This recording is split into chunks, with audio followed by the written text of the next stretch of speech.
कि जो एंट्रेंस है वो बंद हो जाए, पैदल आने जाने का रास्ता हो, जो पार्किंग हो ये ना हो यहाँ पे। एक तो ये इशू है। दूसरी इशू है कि कोई भी यहाँ पे ऐसा सदर नहीं है कि जो आपको ये कहेगा कि हम इस चीज के हक में है, हम खुद इससे तांगे हैं। असल में लेकिन भाई जो हमें रिक्वेस्ट करनी चाहिए, इजाजत रिक्वेस्ट हम जो गवर्नमेंट से करते हैं वो ये है कि यहाँ पे जो टायर बस्ट है ना वो लगा दिए जाए, ताकि जो एक वन साइड पे जो ट्रैफिक है वो आए और निकल जाए।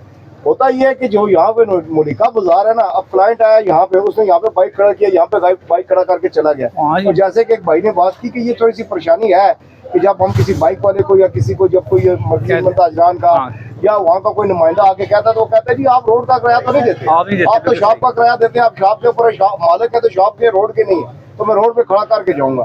उसके लिए जब हम माशाल्लाह वार्डन्स को बुलाते हैं तो ये आते हैं और आके अपनी कार्रवाई करते हैं। हम इजाज भाई से भी ये रिक्वेस्ट करेंगे कि नेक्स्ट टाइम यहाँ पे कोई ऐसा आपको प्रॉब्लम आए, कोई मसला हो, तो भट्ट साहब का आप नंबर रख लें। ये माशाल्लाह फर्स्ट क्लास ऑफिसर है और ये ड्यूटी के ऊपर होते हैं। आप जो ही कोई प्रॉब्लम आती है, कोई ट्रैफिक का मसला बनता है, तो आप इनको कॉल करेंगे, उससे आपके पास कोई ना कोई नुमाइंदा, ठीक है ना।